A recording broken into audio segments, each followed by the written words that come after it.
Students, welcome to Magnet Brains. मैं हूं शिवानी शर्मा और आज के इस वीडियो में हम लोग डिस्कस करने वाले हैं एक बहुत ही नई एक्सरसाइज जिसका नाम है एक्सरसाइज 9.6। सो इस वीडियो में हम इस पूरी एक्सरसाइज का इंट्रोडक्शन को सीखेंगे, उसमें क्या कंसेप्ट है, कौन सा नया मेथड आपके लिए वेट कर रहा है, ये सारी चीजें आज के इस वीडियो में हम पढ़ने वाले हैं। लेकिन उससे पहले आप लोग बहुत अच्छे से जानते हैं मैग्नेट ब्रेन्स की 11th and 12th class science stream family को। सो आप लोग अपने physics, chemistry, maths and bio हर एक सब्जेक्ट को बहुत ज्यादा स्ट्रांग बना सकते हैं मैग्नेट ब्रेन्स के साथ, राइट? सो अपनी नॉलेज को इंक्रीज करते रहिए, मार्क्स डेफिनेटली आपके अच्छे आएंगे ही। सो स्टार्ट करते हैं आज का video, that is exercise introduction 9.6। देखो, डिफरेंशियल इक्वेशंस को सॉल्व करने के 3 मेथड मैंने आपको बताए थे, जिसमें से पहला मेथड है वेरिएबल सेपरेशन, जो हम पढ़ चुके हैं एक्सरसाइज 9.4 में। फिर आता है होमोजीनियस डिफरेंशियल इक्वेशन, ये भी आई होप आप लोग बहुत अच्छे तरीके से पढ़ चुके हो। 2 टाइप है, किस तरीके से सॉल्व करते हैं। सो ये 2 मेथड आपके खत्म हो चुके हैं। सो आज के वीडियो का जो मेन हीरो होने वाला है ना, that is linear differential equation. आज हम लोग पढ़ेंगे लीनियर डिफरेंशियल इक्वेशन कैसे दिखती है, किस तरीके के क्वेश्चंस होते हैं, उसे सॉल्व करने के लिए क्या क्या स्टेप्स इन्वॉल्व होती हैं। और ये वाला मेथड तो मेरा बहुत ज्यादा फेवरेट मेथड है, बहुत मजे आती है इस मेथड से क्वेश्चंस को सॉल्व करने में। तो हम बहुत ही ज्यादा इजी वे में आज के इस वीडियो में लीनियर डिफरेंशियल इक्वेशंस को पढ़ लेंगे। ओके, सो वैसे तो लीनियर डिफरेंशियल इक्वेशन आपको 2 टाइप की मिलती है पेपर में। एक होता है dy by dx plus py is equal to q और एक होता है dx by dy वाले टर्म्स में। लेकिन फिलहाल 2021 एंड 2022 सिलेबस के अकॉर्डिंग आप लोगों को dy by dx plus py is equal to q वाले पैटर्न को ही पढ़ना है। तो हम पूरा फोकस आज के इस वीडियो में इस मेथड पे करने वाले हैं। ओके, चलो फिर। लीनियर डिफरेंशियल इक्वेशन, जैसा कि मैंने आपको कहा, 2 टाइप की होती है, लेकिन आपका कंसर्न क्या है? आपका कंसर्न है ये वाला टाइप। ओके, सो क्या होती है लीनियर डिफरेंशियल इक्वेशन? मैम ये होती है, अच्छा ठीक है, सुन तो लो पूरा। A differential equation of the form dy by dx plus py is equal to q। जो भी डिफरेंशियल इक्वेशन इस टाइप की होगी, जहां पे ये जो p एंड q लिखे हैं, पता है ये कौन है? ये या तो कांस्टेंट हो सकते हैं, कोई नंबर हो सकता है, या तो ये फंक्शन ऑफ x हो सकता है। इसके अलावा आपके p एंड q कुछ और नहीं हो सकती, राइट? सो लीनियर डिफरेंशियल इक्वेशन हमें जो पढ़ना है, that is dy by dx plus py is equal to q type की। ओके, और बहुत अच्छे से इस बात को आप लोग अपने दिमाग में फिक्स कर लें कि P एंड Q या तो कांस्टेंट हो सकते हैं या तो फंक्शन ऑफ x हो सकते हैं। Okay, so P and Q दोनों क्या हो सकते हैं? फिर से बोलो, कांस्टेंट हो सकते हैं या तो फंक्शन ऑफ x हो सकते हैं। और डिफरेंशियल इक्वेशन कैसी है? dy by dx plus P Y equal to Q. एक बार अपने मन में भी बोल दो, क्या है differential equation? dy by dx plus P Y is equal to Q. p and q क्या हो सकते हैं? या तो कांस्टेंट हो सकते हैं या तो फंक्शन ऑफ x हो सकते हैं। ठीक है, आई होप ये बातें क्लियर है। कुछ एग्जाम्पल्स ले लें अपन। ओके, सो कुछ एग्जाम्पल ले लेते हैं लीनियर डिफरेंशियल इक्वेशन का, जो हमने अभी अभी यहाँ पे सीखा। एक एग्जाम्पल ये रहा आपके सामने, क्या लिखा है? dy by dx plus y is equal to sine x। तो आप लोगों को पता है, इस चैप्टर के स्टार्टिंग में ही बता चुकी हूं कि बहुत इजी चैप्टर है ये, लेकिन यहां पे ना आपको चीजों को आइडेंटिफाई करना आना चाहिए। क्वेश्चन को देख के आपको समझ आना चाहिए कि कौन से मेथड से हमें अपना क्वेश्चन को सॉल्व करना है, राइट? तो आप लोग हमेशा क्वेश्चंस को ऑब्जर्व किया करो। 9.6 में पूरे क्वेश्चंस हम लोग लीनियर डिफरेंशियल इक्वेशन मेथड से सॉल्व करेंगे। उन हर एक क्वेश्चन को आप ऑब्जर्व करना, फिर जब लास्ट एक्सरसाइज हम सॉल्व करेंगे ना, वहां तो पूरा मिक्सचर होने वाला है। आप खुद पहचानेंगे और खुद क्वेश्चंस को सॉल्व करेंगे। ठीक है, तो आपके पास अभी एक और मौका है, क्वेश्चंस को ऑब्जर्व करो और देखो कि इसमें ये वाला मेथड क्यों लग रहा है। ओके, तो एक एग्जाम्पल ये रहा आपके सामने, dy by dx plus y is equal to sine x। क्या ये एग्जाम्पल इस टाइप का है? ये टाइप क्या है, इसे अपने दिमाग में फिक्स करो। dy by dx plus P Y is equal to Q. क्या ये इस टाइप का है? यस मैम, बिल्कुल है। देखो dy by dx plus P Y is equal to Q. यहां पे p क्या है? p हमेशा याद रखना y का कोएफिशिएंट है। सो p क्या है? y का कोएफिशिएंट। तो यहाँ पे y का कोएफिशिएंट क्या है? 1। तो आपका p यहाँ पे क्या हो गया? 1 हो गया। q क्या है बताइए जरा, q क्या होता है? इधर लिखा रहता है और यहाँ पे क्या लिखा है? sin x। तो ये रहा आपका q sin x। एक बात हमेशा याद रखना कि P एंड Q दोनों क्या हो सकते हैं? या तो कोई कांस्टेंट हो सकता है या तो कोई फंक्शन ऑफ x हो सकता है। तो यहां पे क्या लिखा था? sin x। तो ये sin x क्या है? फंक्शन ऑफ x है, इसीलिए ये आपका Q हो गया। P क्या होता है? y का कोएफिशिएंट। तो y का कोएफिशिएंट यहां क्या था? 1 था। ओके, सो यस, ये जो डिफरेंशियल इक्वेशन है ये एक लीनियर डिफरेंशियल इक्वेशन है और टाइप 1 की है, जो आपका फोकस है इस साल के लिए। Okay, so dy by dx plus P Y is equal to Q. उसके बाद हम कहां रुकने वाले हैं? हम तो एक दो एग्जाम्पल्स और देखेंगे। आप जरा इस एग्जाम्पल को देखिए, क्या लिखा है? dy by dx plus 1 by x y is equal to e to the power x। जरा इसे देखो ध्यान से और देख के पहचानने की कोशिश करो, क्या ये डिफरेंशियल इक्वेशन इस टाइप की है? देखो और सोचो। तो आप कहेंगे dy by dx plus P Y is equal to Q. हाँ मैम, यहां पे जो हमारा p है ना दैट इज 1 by x और यहां पे जो हमारा q है ना that is e to the power x। Right, हम बहुत अच्छे तरीके से जानते हैं कि जो y का कोएफिशिएंट है, y का कोएफिशिएंट क्या होता है? p होता है। यहां पे y का कोएफिशिएंट क्या है? 1 by x। q क्या होता है? इज इक्वल टू के इस साइड लिखा रहता है और वो या तो क्या हो सकता है? मन में बोलो, ये p एंड q क्या हो सकते हैं? कांस्टेंट या तो फंक्शन ऑफ x, और ये e to the power x definitely आपका फंक्शन ऑफ x है।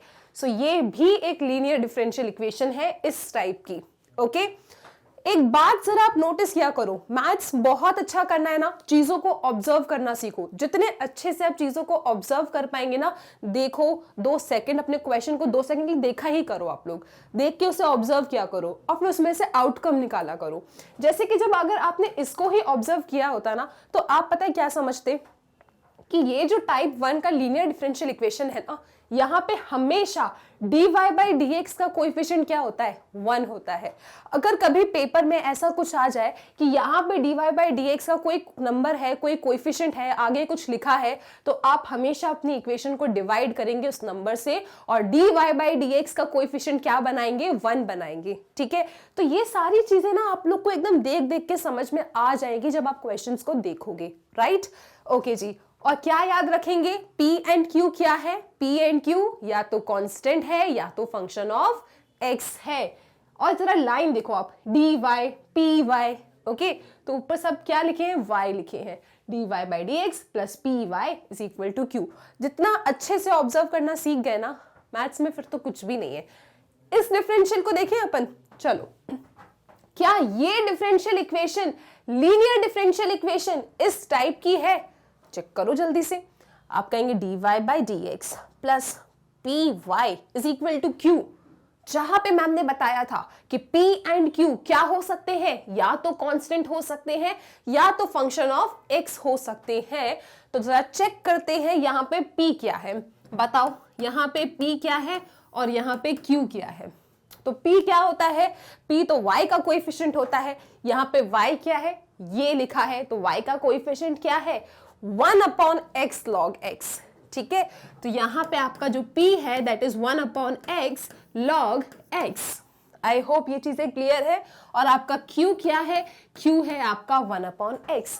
तो ये हमने कुछ एग्जाम्पल्स को देखा और देख के हमने ये समझ लिया कि p एंड q कैसे निकाला जाता है। So linear differential equation type 1 कैसी दिखती है? dy by dx plus py is equal to q। जल्दी से बोलो, p एंड q क्या है? p एंड q या तो कांस्टेंट होते हैं या तो फंक्शन ऑफ x होते हैं। और ये रहे आपके लिए एग्जाम्पल्स। तो जब हम क्वेश्चंस को सॉल्व करेंगे ना, तो आप लोगों को इस तरीके से P एंड Q को छाट के अलग से लिखना होगा, ठीक है। तो आई होप यहाँ कोई परेशानी नहीं है। चलो और देखते हैं आगे अब क्या करना है।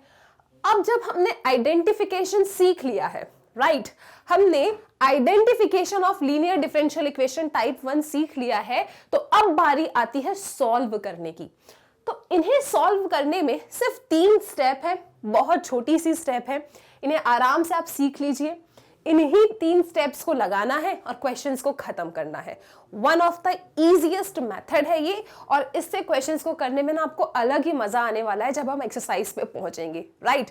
ओके, सो यहाँ पे क्या 3 स्टेप है और ये किस तरीके से डिराइव हुआ है उसमें आपको नहीं जाना है, क्योंकि कभी भी आपसे डेरिवेशन तो नहीं पूछे जाने वाला। आपको सिर्फ इन 3 चीजों को याद रखना है, अपने क्वेश्चंस में लगाना है और अपने आंसर तक पहुंच जाना है, ठीक है। तो हम सिर्फ उन 3 स्टेप्स को ही यहाँ डिस्कस करेंगे। सो जब भी आपके सामने क्वेश्चन आएगा, तो सबसे पहली स्टेप आपको क्या करना है? सबसे पहली स्टेप ये है कि अपने डिफरेंशियल इक्वेशन को चेक करना है, क्या ये इस वे में लिखा जा सकता है या नहीं। dy by dx plus P Y is equal to Q, ये आपकी पहली स्टेप है। ओके, जब भी क्वेश्चन आपके सामने आएगा, आप अपने आप से ये सवाल करेंगे, क्या हम अपनी डिफरेंशियल इक्वेशन को इस फॉर्मेट में लिख सकते हैं? ये फॉर्मेट क्या है? dy by dx plus P Y is equal to Q. Okay, फिर अपने आप से जल्दी से सवाल करो। मैं आपसे क्वेश्चन पूछ रही हूं, अपने आप को आंसर दो। तो आपसे क्वेश्चन ये पूछा जा रहा है, ये P एंड Q क्या होते हैं? आंसर करो अपने मन में, और अगर आंसर सही करते हो तो कमेंट सेक्शन में एक अच्छा सा इमोजी सेंड कर देना, ठीक है। सो हाँ, बताइए P एंड Q क्या होते हैं? P एंड Q क्या होते हैं? इसमें dy by dx plus P Y is equal to Q. बिल्कुल सही जवाब। P एंड Q या तो कांस्टेंट होते हैं या तो कोई फंक्शन ऑफ x होता है। ओके, चलो बिल्कुल सही बात है। तो P एंड Q कांस्टेंट या फंक्शन ऑफ x, ये रीड तो नहीं किया था ना आप लोगों ने? ठीक है, मुझे भरोसा है आपको ये याद हो चुका है। इसके बाद हम बात करते हैं, ये तो स्टेप नंबर 1 हो गई। एक बार आपने अपने डिफरेंशियल इक्वेशन को इस फॉर्मेट में बना लिया और ये आइडेंटिफाई कर लिया कि ये लीनियर डिफरेंशियल इक्वेशन टाइप 1 है, फिर शुरू होता है उसे सॉल्व करने का प्रोसीजर। तो सेकंड स्टेप आपसे कहता है कि जरा इंटीग्रेटिंग फैक्टर फाइंड कीजिए। ओके, कभी कभी पेपर में जब 1 या 2 मार्क्स के क्वेश्चन देना होता है तो सिर्फ आपसे इंटीग्रेटिंग फैक्टर ही पूछ लेते हैं। तो ये इंटीग्रेटिंग फैक्टर कैसे निकालते हैं, इसका सॉल्यूशन में काम होता है, तो इसको भी बड़ा प्यार से सुनना। ओके, सेकंड स्टेप क्या है? ऐसा अरेंज कर लिया। अरेंज करने के बाद आप लोग हमेशा P इज इक्वल टू और Q इज इक्वल टू लिख लिया करना कि P क्या आया है, Q क्या आया है। उसके बाद आप जाएंगे इंटीग्रेटिंग फैक्टर पे। तो इंटीग्रेटिंग फैक्टर का जो शॉर्टकट होता है या शॉर्ट फॉर्म होता है, दैट इज IF, उसे आप IF भी कहते हैं। तो कैसे निकाला जाता है इंटीग्रेटिंग फैक्टर?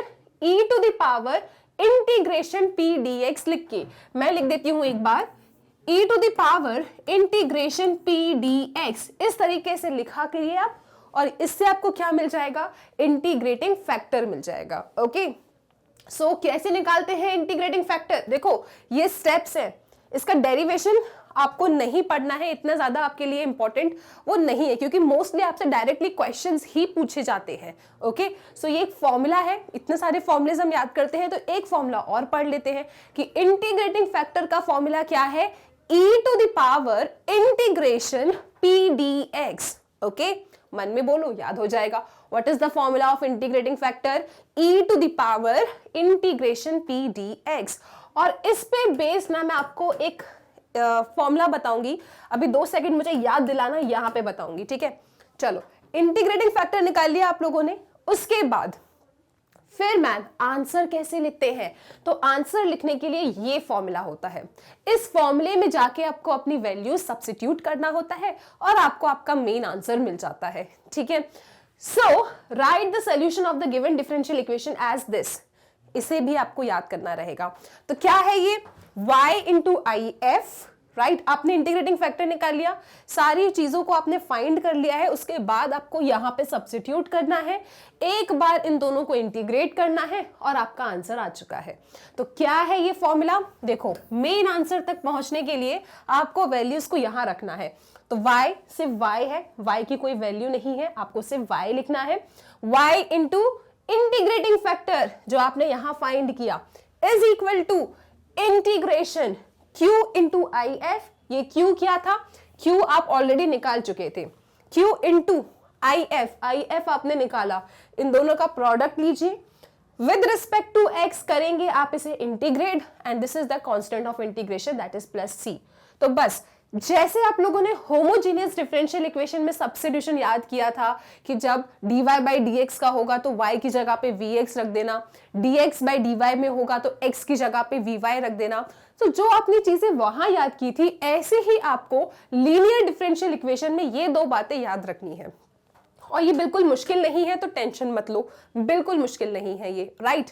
तो हम जरा बात करते हैं अपने आप से, हमने यहाँ पे क्या सीखा, राइट। यहाँ पे आ जाओ, बहुत प्यार से सुनना, जैसे ही ये वीडियो खत्म होगा ना आपको ये सारी बातें एकदम याद हो जाएंगी, ठीक है।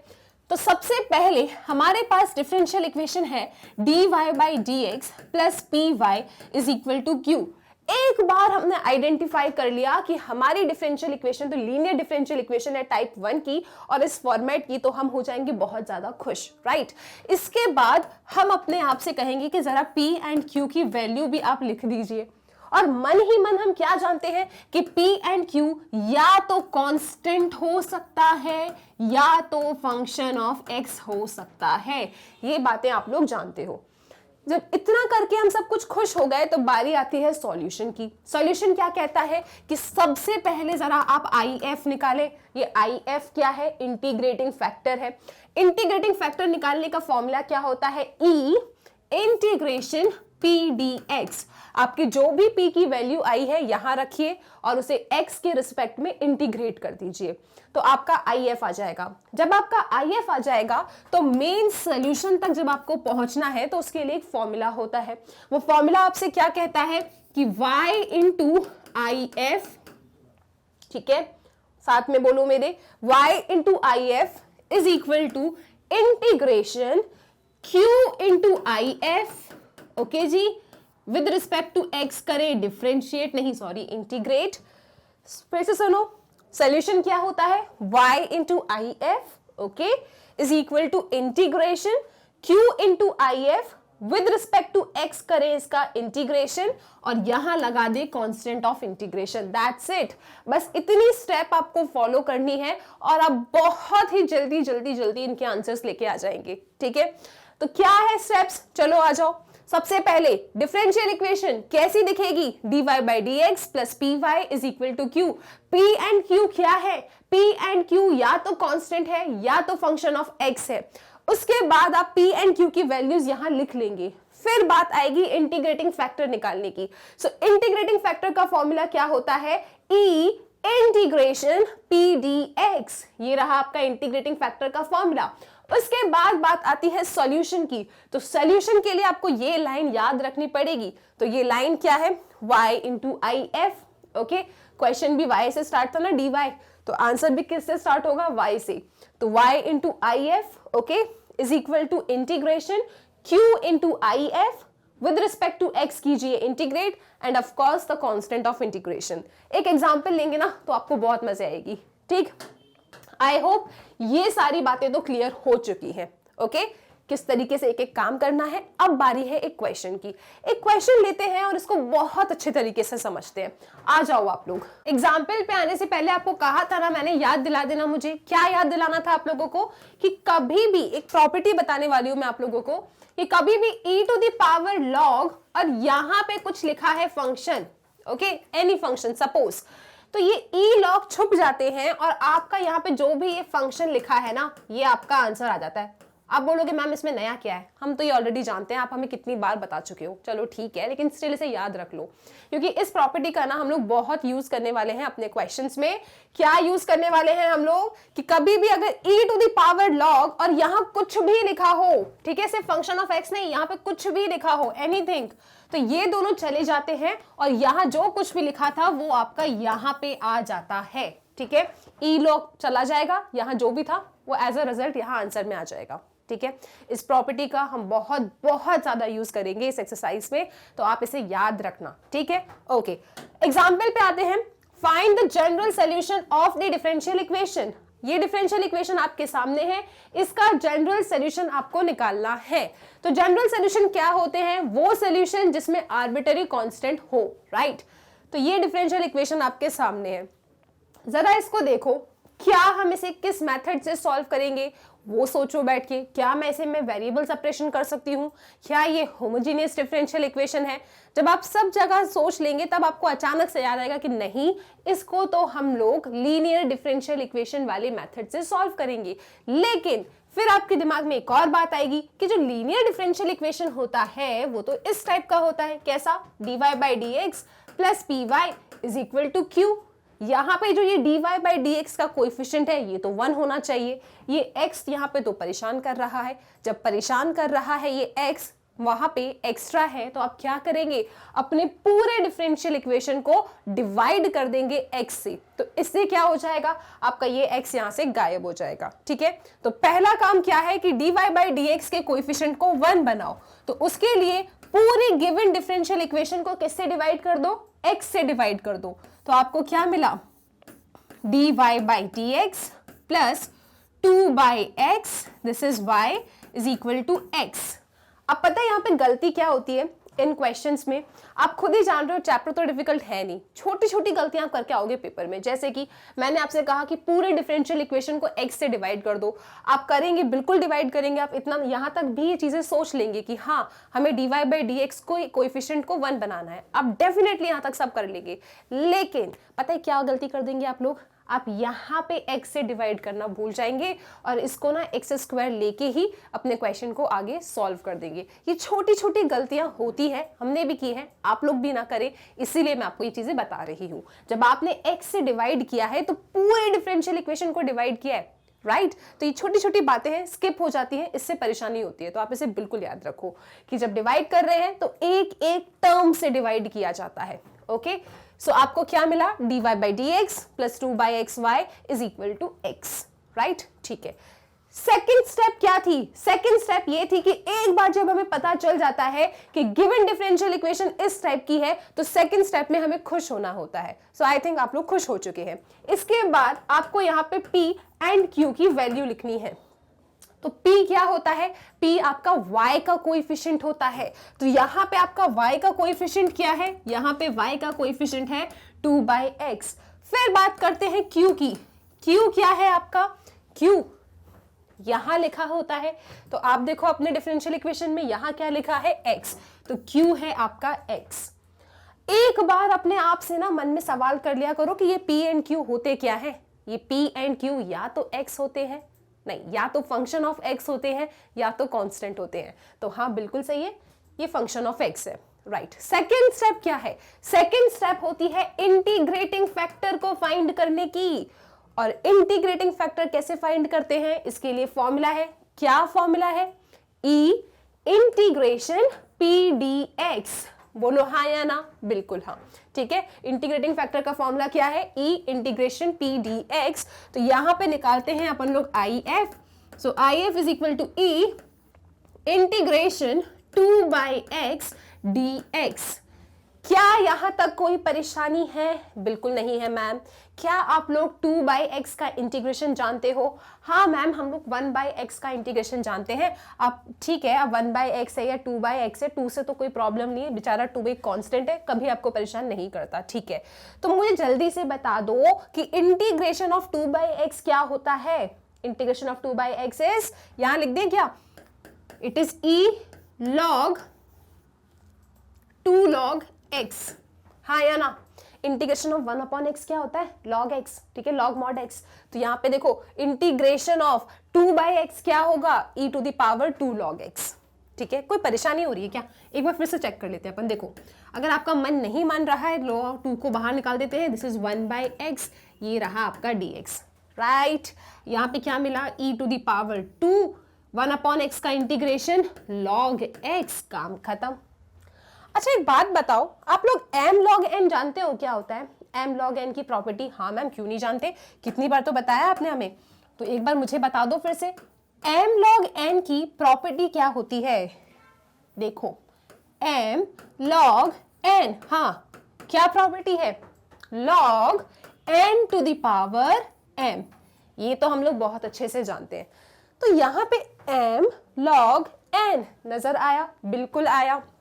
तो इसको हम क्या कर दें, इसको हम लिख सकते हैं e log x to the power 2, और ये x स्क्वायर तो जिंदगी में हमेशा पॉजिटिव ही होगा, सही बात है ना। तो ये 2 ऊपर चला गया इस प्रॉपर्टी की हेल्प से, ये m था, ये log था, ये n था, तो log n की पावर m, log n की पावर m, तो log x की पावर 2, राइट। अच्छा, फिर जो मैंने आपको याद दिलाने के लिए कहा था और आपने मुझे याद नहीं दिलाया था, तो उस प्रॉपर्टी की हेल्प से हम इसको और अच्छा बना सकते हैं। मैम हमें एक बार और जरा याद दिला दो आप। तो वो प्रॉपर्टी ये कहती है कि कभी भी लाइफ में ई लॉग और यहाँ कुछ भी मिल जाए, कुछ भी, एनीथिंग, तो यहाँ जो कुछ भी है ना वो आपका आंसर आ जाता है, ये ई लॉग ना छुप जाते हैं। ओके, तो आप देख सकते हो ये ई लॉग लिखा है, हाँ बहुत अच्छी बात है, और यहाँ क्या लिखा है? एक्स स्क्वायर, तो ये ई लॉग छुप जाएंगे और एक्स स्क्वायर आपका आंसर आ जाएगा। ठीक है, तो आप यहाँ पे क्या लिखेंगे? This is equal to x square, और ये एक्स स्क्वायर कौन है? ये एक्स स्क्वायर आपका इंटीग्रेटिंग फैक्टर है।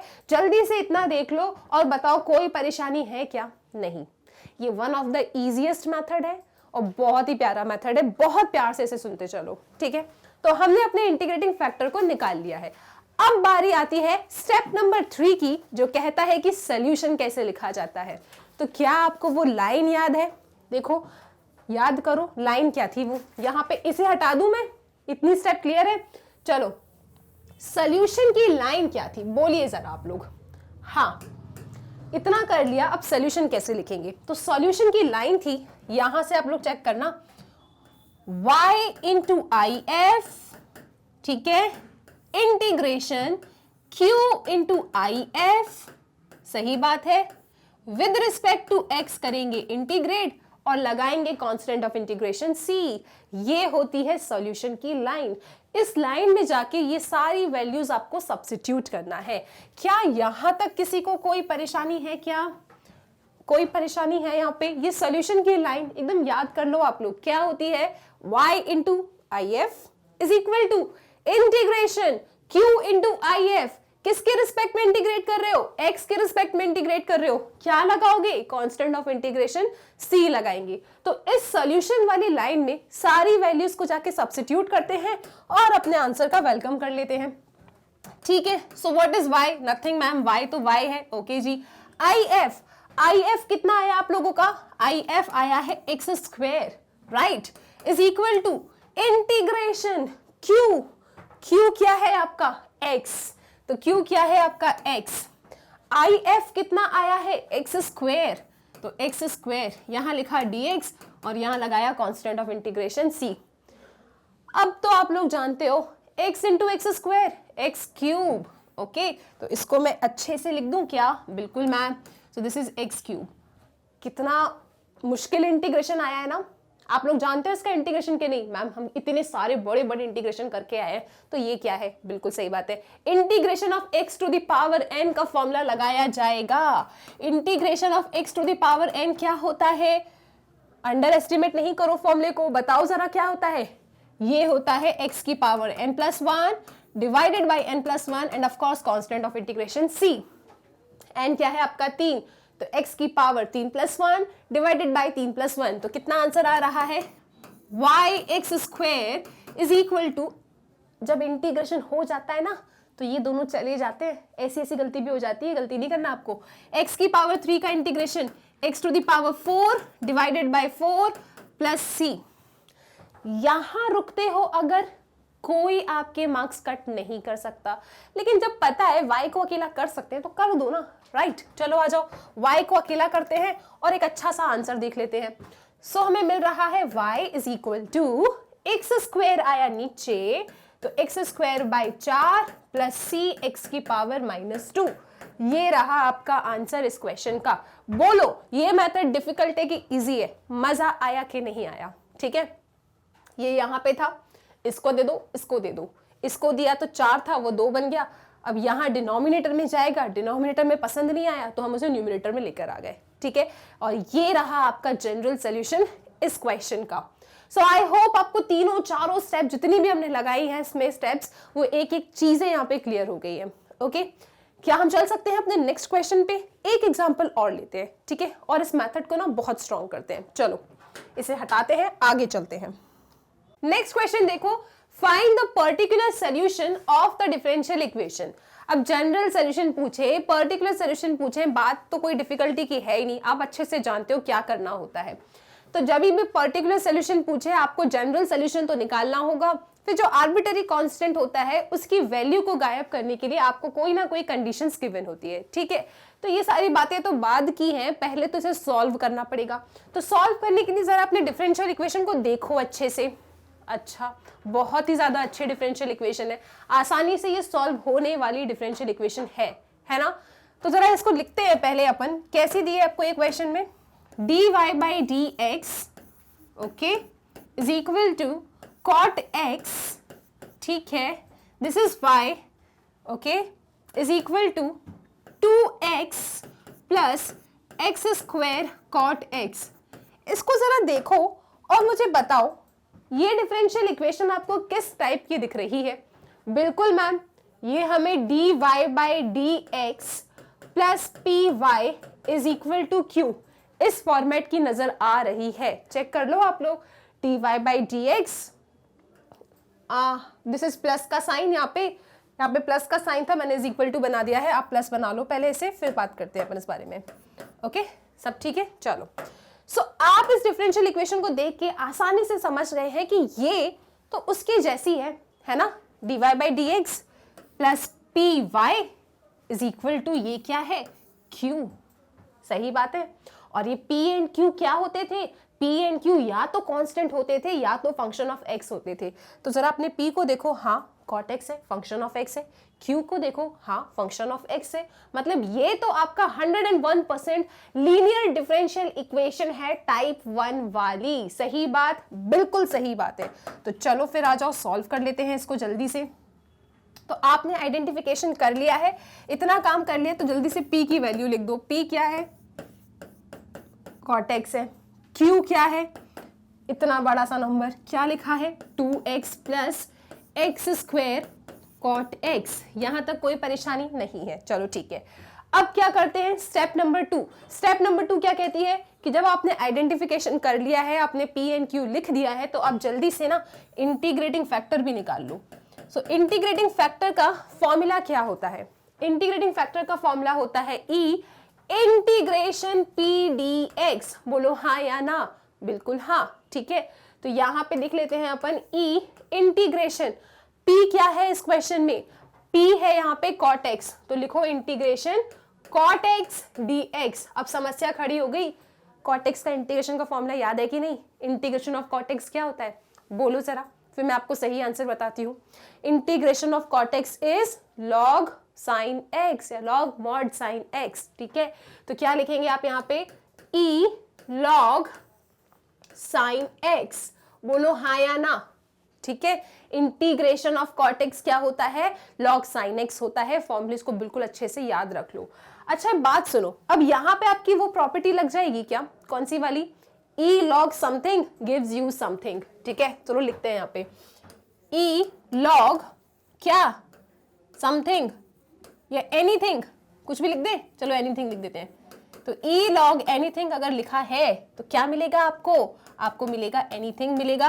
ये e log आपका चला जाएगा यहाँ से, ठीक है। तो यहाँ क्या लिखा है? e log sin x, तो क्या मिलेगा आपको? sin x मिलेगा। तो आप यहाँ लिखेंगे sin x, और ये sin x क्या है आपका? ये sin x आपका इंटीग्रेटिंग फैक्टर है। ओके, चलो अब क्या किया जाएगा? इंटीग्रेटिंग फैक्टर निकाल लिया। अब बात आती है स्टेप नंबर 3 की, और स्टेप नंबर 3 क्या होती है वो मैं आपको यहाँ बता देती हूँ। मेरे साथ बोलो स्टेप 3 क्या है? स्टेप 3 है y into integrating factor is equal to integration, क्या लिखेंगे? q। So q into integrating factor, इसे हम इंटीग्रेट कर रहे हैं with respect to x, and definitely constant of integration c तो आएगा, ठीक है। सो ये आपकी सॉल्यूशन वाली लाइन है। इस लाइन में जाके सारी वैल्यूज को सब्स्टिट्यूट करो, जल्दी से इंटीग्रेट करो और अपने जीएस तक पहुंच जाओ। जब जीएस तक पहुंच जाएंगे तो फिर पीएस तक जाना है, पर्टिकुलर सॉल्यूशन तक। ठीक है, आ जाओ, वैल्यू रखें। y की कोई वैल्यू नहीं है, y तो y है, ठीक है। y क्या है आपका, y। So y into IF क्या निकला था, sin x निकला था, इज इक्वल टू q। अब q तो कुछ अच्छा सा था, 2x plus x square cot x. तो q क्या है, 2x plus x square cot x. IF, q का मल्टीप्लीकेशन किससे करना है, IF, और IF क्या है, साइन x। ये रहा dx, ये रहा आपका c। ठीक है, अब क्या करें। अब तो ये लाइन अगर बचपन में आती तो क्या करते हैं आप लोग, अरे कुछ नहीं, इसका इससे मल्टीप्लीकेशन, इसका इससे मल्टीप्लीकेशन, सही बात है ना। चलो आ जाओ फिर वही काम करें अपन। So this is y sin x is equal to integration 2x का मल्टीप्लीकेशन sin x से करो। सो 2x sin x, सही है बात। मैं इंटीग्रेशन के ना साइन को भी डिस्ट्रीब्यूट कर रही हूँ, कोई परेशान तो नहीं हो रहा है इसमें। दिस इज एक्स स्क्वायर और कॉट एक्स को मैं cos x by sine x लिख रही हूँ। यहां तक देखो, मुझे बताओ किसको तकलीफ हो रही है यहाँ पे, मैम ये क्या करते जा रहे हो आप, देखो जरा कोई परेशानी हो रही है क्या। क्या किया मैंने, इसका मल्टीप्लिकेशन इससे कर दिया, हाँ बिल्कुल सही बात है, और इंटीग्रेशन के साइन को भी बांट दिया है, डिस्ट्रीब्यूट कर दिया है, प्लस इसका मल्टीप्लिकेशन इससे किया, इंटीग्रेशन के साइन को भी डिस्ट्रीब्यूट करके। तो x square cot x sine x, cot x आप लोग जानते हो, 10th क्लास से सीखते आ रहे हो, कॉट एक्स का मतलब cos x by sine x होता है। तो इस तरीके से मैंने लिखा और इंटीग्रेशन के साइन को डिस्ट्रीब्यूट कर दिया। अच्छा, ये साइन एक्स से साइन एक्स चला जाएगा ना, हाँ बिल्कुल चला जाएगा। तो इसे हटा दो, इसे हटा दो और इसको ऐसे लिख दो। ये हो गया है आपके पास सोल्यूशन वाली लाइन। रुक मत जाना यहाँ पे, इंटीग्रेट करना, फाइनल आंसर तब मिलेगा आपको। तो मैम यहाँ तो दो इंटीग्रेशन है, हाँ है तो कर दो इंटीग्रेशन, इसमें क्या प्रॉब्लम है। आप जानते हो आसानी से, जब भी दो फंक्शन आपके प्रोडक्ट में होते हैं तो कौन सा रूल लगता है इंटीग्रेशन में, तब लगता है आपका इंटीग्रेशन बाय पार्ट्स वाला रूल, राइट। तो यहाँ पे भी लगाओगे, यहाँ पे भी लगाओगे, इंटीग्रेशन बाय पार्ट्स मेथड। लेकिन मैं ऐसा सोच रही हूँ कि एक काम करते हैं, इसको 2 मिनट बोलते हैं कि तुम रुको, इसको वेट करने दो, पहले जरा इसमें इंटीग्रेशन बाय पार्ट्स लगाओ। ऐसा क्यों, क्योंकि मुझे ना इसको देख के ऐसा लग रहा है कि जब मैं इसमें इंटीग्रेशन बाय पार्ट्स लगाऊंगी तो इसमें कुछ ऐसा एक टर्म मिलेगा जिससे ये और वो कैंसिल आउट हो जाएगा। इसीलिए इसको 2 मिनट के लिए वेट कराते हैं, इसको इंटीग्रेट करते हैं, ठीक है। अब बात आती है कि मैम इंटीग्रेशन बाय पार्ट्स का फॉर्मूला भूल गए, अब चलो कोई बात नहीं, मैं रिकॉल करा देती हूँ आपको एक बार, आ जाओ। सो इंटीग्रेशन बाय पार्ट्स में क्या होता है कि फर्स्ट फंक्शन का इंटीग्रेशन आप सेकंड फंक्शन से जब करते हैं तो भूल के भी प्रोडक्ट रूल नहीं लगाते, क्योंकि प्रोडक्ट रूल तो डिफरेंशिएशन की कहानी है, ठीक है। यहाँ पे इंटीग्रेशन बाय पार्ट्स एक नई कहानी शुरू हो जाती है। क्या है वो फॉर्मूला, बोलो मेरे साथ। तो वो फॉर्मूला है first integration of second minus integration bracket differentiation of first integration of second. रुकना नहीं है, इन दोनों का जो भी रिजल्ट आएगा उन दोनों को फिर से करना है इंटीग्रेट। क्या ये फॉर्मूला याद है आप लोगों को, इंटीग्रेशन बाय पार्ट्स, फिर से बोलेंगे एक बार। So first integration of second minus integration bracket differentiation of first integration of second, और इस पूरे का फिर से करा जाएगा इंटीग्रेशन। अब यहाँ पे आप लोगों के क्वेश्चन को इजी बनाने के लिए एक छोटा सा रूल है, और वो रूल ये कहता है कि आप ना इस रूल को फॉलो कर लिया करो, आइलेट रूल को, और ये पता कर लिया करो कि पहला फंक्शन किसको लेना है, ठीक है। तो इसके according inverse, log, algebra, trigonometry और एक्सपोनेंशियल इस सीक्वेंस में ये आता है। तो इस सीक्वेंस में जो भी पहले आएगा आप उसे फर्स्ट फंक्शन ले लीजिए, जो भी बाद में आएगा उसे सेकंड फंक्शन ले लीजिए। और ये कोई कंपल्सन नहीं है, ये बस आपको इजी बनाने के लिए दिया जाता है, ठीक है, राइट।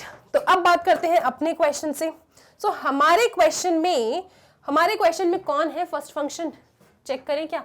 मैं इससे तो बात कर ही नहीं रही हूं, मैं इससे बात कर रही हूं। मुझे ऐसा लग रहा है कि इसको जब इंटीग्रेट करूंगी ना तो 100% ये गायब हो जाएगा। तो ये सस्पेंस है, देखना पड़ेगा ऐसा हो भी रहा है कि नहीं। नहीं होगा तो फिर इससे भी बात कर लेंगे, इसे भी इंटीग्रेट कर देंगे, ओके। सो आइलेट के अकॉर्डिंग अलजेब्रा पहले आता है, तो this is first function. Trigonometry बाद में आता है, सो this is my second function. सही बात है ना, आइलेट। तो आप देख सकते हैं पहले अलजेब्रा फिर ट्रिग्नोमेट्री, ठीक है जी। ओके, अब यहां पे लगा दिया जाए इंटीग्रेशन बाय पार्ट्स का फॉर्मूला। बाकी सारी चीजें आप जरा एज इट इज कॉपी कर लो। यहां पे क्या है आपके पास, y sin x is equal to integration 2x sin x dx plus first integration of second, cos x का इंटीग्रेशन क्या होता है, sin x, ठीक है। First integration of second minus integration bracket differentiation of first x square का differentiation 2x integration of cos x का integration sin x, और इस पूरे का फिर से किया जाएगा इंटीग्रेशन, ठीक है। कहा था ना मैंने आप लोगों को, ये टर्म और ये टर्म कैंसल आउट हो जाएगा, ठीक है।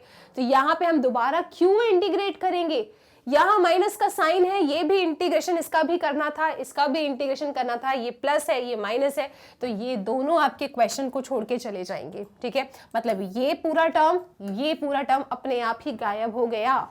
तो एक बार आपने इंटीग्रेशन बाय पार्ट्स यहां लगाया, ठीक है, पूरे तरीके से आपको लगाने की जरूरत ही नहीं पड़ी इंटीग्रेशन बाय पार्ट्स को। एक ऐसा नंबर आपको मिल गया, एक ऐसा इंटीग्रेंड आपको मिल गया जिससे पुराना वाला इंटीग्रेंड भी कैंसल आउट हो गया, ठीक है। तो ये दोनों चले गए तो जाने दो, बहुत अच्छी बात है।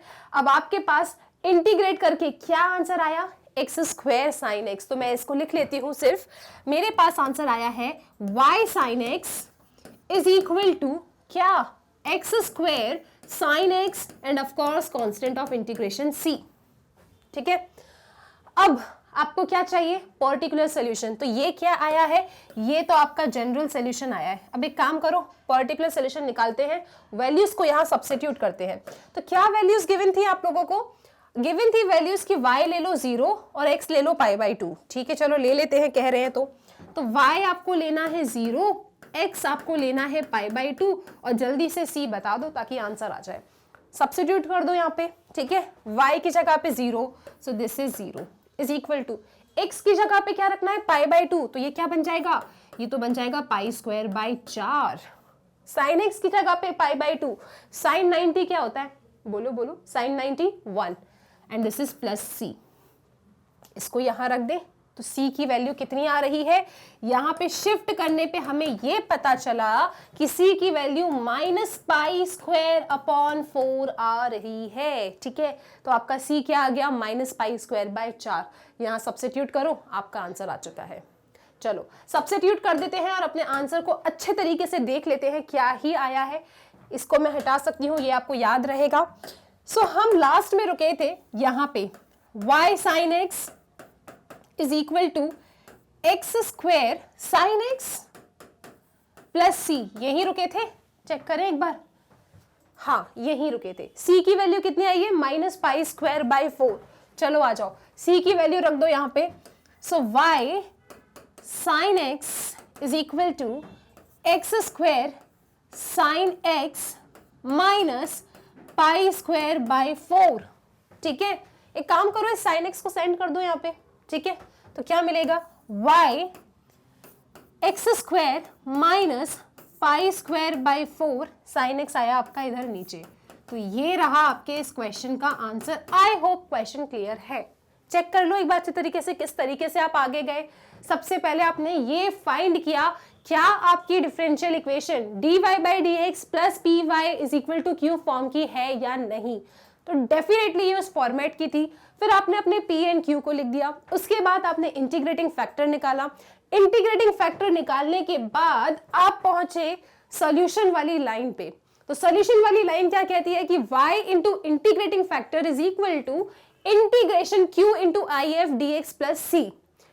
वैल्यूज को यहां रखा, 2 बार इंटीग्रेशन आ रहा था, हमने सोचा क्यों ना पहले इसे इंटीग्रेट करें। जब इसे इंटीग्रेट करेंगे ये वाला तो अपने आप ही चला जाएगा। तो वैसा ही हुआ, आपको मिल गया GS जनरल सॉल्यूशन। जो भी कंडीशंस थी उन्हें सब्स्टिट्यूट किया, आपने C निकाला, C की वैल्यू रख दी और आपको आपका आंसर मिल गया। आई होप क्वेश्चन क्लियर है। अगर क्वेश्चन क्लियर है तो चलो चलते हैं आगे अपन। ओके आ जाओ, चलो एक एग्जाम्पल और देख लेते हैं और इस मेथड को ना बहुत ज्यादा स्ट्रॉन्ग बना के खत्म करते हैं। So find the equation of a curve passing through the point, आपको पता है ये क्यों दिया है इन लोगों ने, फिर से रीड करो एक बार। Find the equation of a curve passing through the point this, एक ऐसे कर्व की इक्वेशन बतानी है जो पर्टिकुलरली इस पॉइंट से पास कर रहा है। इसका मतलब ये जो आपको दिया है ना, ये उस c की वैल्यू फाइंड करने के लिए दिया है। मतलब ये क्वेश्चन आपसे क्या डिमांड कर रहा है, ये क्वेश्चन आपसे इनडायरेक्टली पर्टिकुलर सोल्यूशन की डिमांड कर रहा है। ओके, आगे चले अब। If the slope of the tangent to the curve at any point is equal to the sum of the x coordinate and the product of the x coordinate and y coordinate of that point। अब ये आप भी जानते हो, direct differential equation अगर आपको नहीं भी दिया है तो भी कोई टेंशन की बात नहीं है, आप आसानी से स्टेटमेंट को रीड करके वो डिफरेंशियल इक्वेशन को बना सकते हो और ये बहुत ही ज्यादा इजी है। सुनो, स्लोप ऑफ टेंजेंट क्या होता है? What is slope of tangent? dy by dx। तो वर्ड्स को पढ़ो और डिफरेंशियल इक्वेशन बना लो। If the slope of the tangent to the curve at any point, तो हमने लिखा slope of the tangent, so dy by dx, okay, slope of the tangent to the curve at any point is, ये is का मतलब क्या होता है? is equal to, okay, is equal to the sum of the x coordinate and the product of the x and y coordinate। ये लो, छोटी सी प्यारी सी differential equation, समझ गए ना? ये स्लोप ऑफ टेंजेंट बहुत बार देखोगे आप क्वेश्चंस में। तो slope of tangent to the curve at any point, किसी भी कर्व की किसी पर्टिकुलर पॉइंट पे अगर स्लोप ऑफ द टेंजेंट निकालना है तो फॉर्मूला क्या होता है? dy by dx होता है। तो ये slope of the tangent at any point is equal to x coordinate plus, है ना, क्योंकि उन्होंने बोला था सम ऑफ, तो sum of x coordinate and the product of x and y coordinate. तो लो बन गई आपकी डिफरेंशियल इक्वेशन। आसान थी, सब ठीक है यहां तक। तो क्या करना है आपको? तो उस कर्व की इक्वेशन चाहिए जो इस पॉइंट से पास कर रहा है, मतलब आपको यहाँ पे पर्टिकुलर सॉल्यूशन चाहिए। डिफरेंशियल इक्वेशन आपके सामने है, जल्दी से अपन सबसे पहले क्या निकालेंगे? General solution. फिर उस जनरल सॉल्यूशन में एक आर्बिट्ररी कांस्टेंट आएगा c नाम का, उसे आपको गायब करना है इनको सब्स्टिट्यूट करके, और फिर जो ये चाहते हैं वो आपको मिल जाएगा। ठीक है, चले क्वेश्चंस पे आ जाओ। फिर इसे यहाँ शिफ्ट करें पहले। जब आप इसे शिफ्ट करोगे यहाँ पे, सो आपको मिलेगा dy by dx minus x y is equal to x. ये मैंने इस तरीके से क्यों लिखा? आपको क्या लगता है इस क्वेश्चन को मैंने इस फॉर्मेट में क्यों लिखा? क्योंकि मैम आप इसको ऐसा बनाने की कोशिश कर रहे थे, dy by dx plus P Y is equal to q. Check करो जल्दी से, पहले ये ऐसा था, हमें ऐसा चाहिए, तो हमने देखा कि यहाँ तो dy by dx plus P y होता है और इज इक्वल टू में सिर्फ q होता है। अब ये यहाँ पे अच्छा कहाँ लग रहा था, तो इसको यहाँ लेकर आए, तो dy by dx minus x y is equal to x. Okay, तो 101% आपकी ये जो डिफरेंशियल इक्वेशन है ये कैसी बन गई? ये इस फॉर्मेट की बन गई, राइट? तो आपका p क्या है और q क्या है, जल्दी से लिख दो यहाँ पे। सो p होता है y का कोएफिशिएंट, है ना? तो यहां से आप जानते हो कि p y का कोएफिशिएंट क्या है? Minus x. तो p क्या है इस क्वेश्चन में? Minus x. q क्या है? q है आपका x। सब ठीक है, p क्या है? माइनस एक्स, q क्या है? x। और याद हमेशा रखना आप लोग कि इस टाइप की डिफरेंशियल इक्वेशन में, कौन से वाले टाइप की? dy by dx plus P Y is equal to q. इस टाइप की डिफरेंशियल इक्वेशन में p एंड q क्या होता है? जल्दी से अपने मन में बोल दो, क्या होता है? एक कांस्टेंट या तो फंक्शन ऑफ x। तो हमारे पास क्या आया? फंक्शन ऑफ x आया। हमने इन सबको लिख दिया है। अब किसकी बारी है? अब बारी है इंटीग्रेटिंग फैक्टर की। तो जल्दी से वो वाला फॉर्मूला भी याद करा दो मुझे। इंटीग्रेटिंग फैक्टर कैसे निकालते हैं? सो इंटीग्रेटिंग फैक्टर निकालने का फॉर्मूला होता है e इंटीग्रेशन p dx। सही बात है? हाँ बिल्कुल सही बात है। चलो, तो अब हमारा क्या काम है? इंटीग्रेटिंग फैक्टर निकालने का। जल्दी से इंटीग्रेटिंग फैक्टर निकाल लेते हैं अपन लोग। So if is equal to e integration p क्या है? Minus x. तो ये रहा आपका इंटीग्रेटिंग फैक्टर का फॉर्मूला।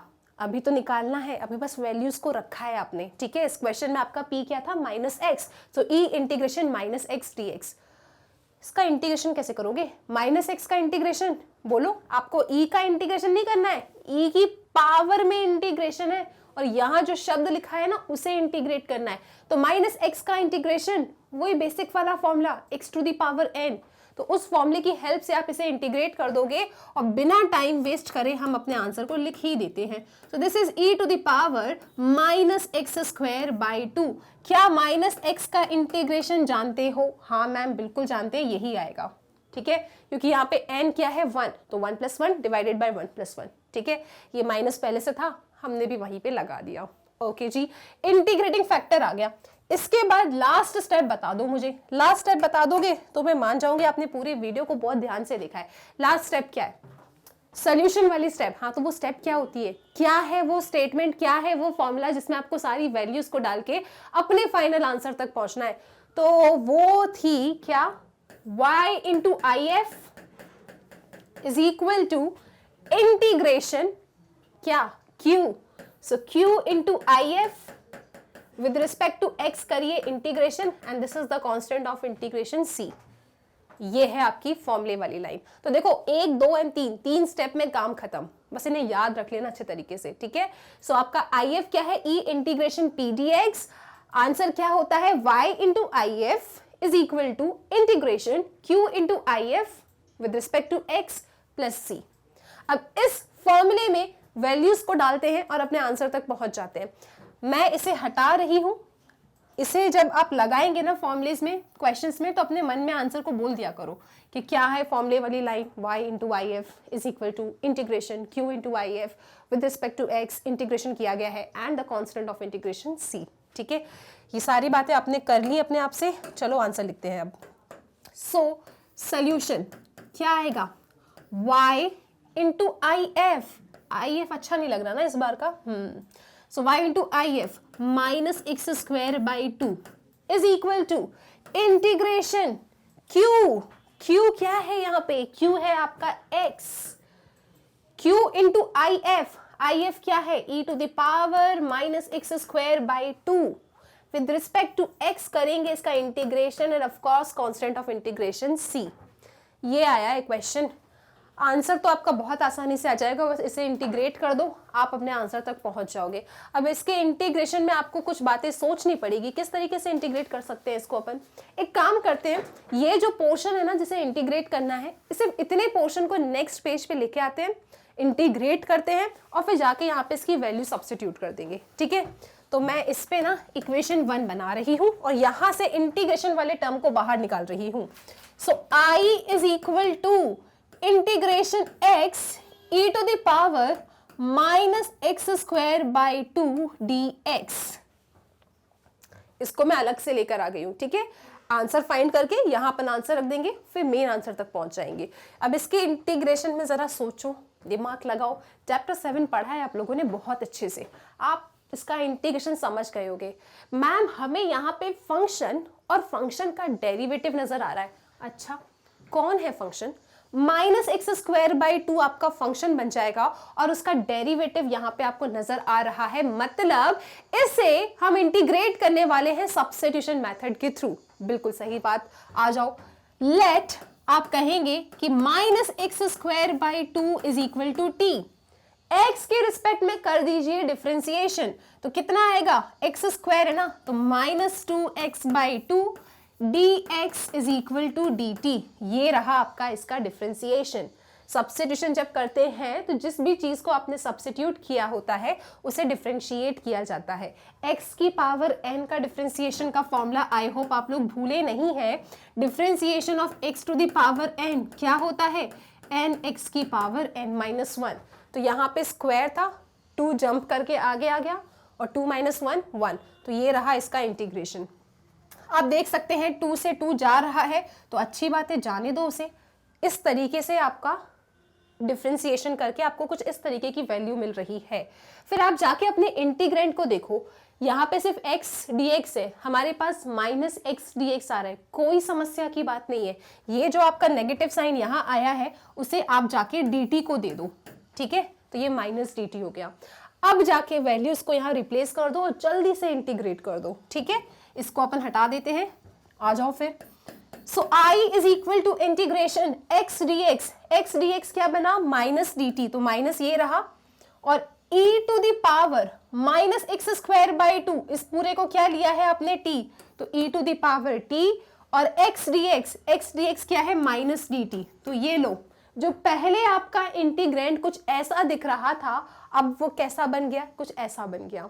और इसका इंटीग्रेशन तो आप कभी भी बता सकते हो, integration of e to the power t क्या होगा, e to the power t, बिल्कुल सही जवाब। सो इसका इंटीग्रेशन मिला minus e to the power t, minus पहले से था वो ही लगा दिया है। अब ये t की वैल्यू रिप्लेस कर दो, है ना, तो अब इंटीग्रेशन जब कर दिया है तो t की वैल्यू भी रिप्लेस कर दो, क्या है minus x square by to. तो हमने उस टर्म का इंटीग्रेशन पहले से निकाल के रख लिया। अब अपने आंसर में इसका इंटीग्रेशन रख देते हैं और फाइनल पहुंच जाते हैं। सो सॉल्यूशन क्या आया आपका, सॉल्यूशन आया आपका y e to the power minus x square by two is equal to integration, क्या मिला आपको इंटीग्रेट करके, minus e minus x square by two. एक बार जल्दी से चेक कर लें, क्या ये रखा, इसका पूरे का इंटीग्रेशन का हमने आंसर रख दिया, and plus c, and this is my plus सी।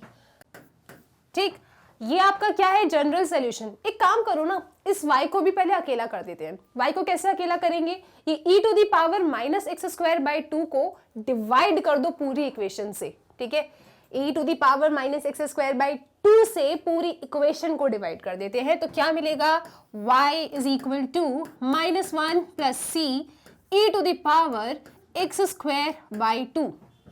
एक बार चेक कर लो ये मिलेगा या नहीं। देखो ये इसके डिवीजन में आएगा तो कैंसिल आउट होके माइनस वन दे देगा, इसके नीचे आएगा ये c upon e to the power minus x square by two. अब डिनोमिनेटर में कहाँ अच्छा लग रहा है, तो आप उसे न्यूमिनेटर में लेके जाएंगे तो नेगेटिव वाली जो पावर होती है वो पॉजिटिव हो जाती है। ठीक, तो हमने क्या किया, इस जनरल सोल्यूशन में पूरी इक्वेशन को e to the power minus x square by two से डिवाइड किया और कुछ ऐसी इक्वेशन अपने सामने रख ली।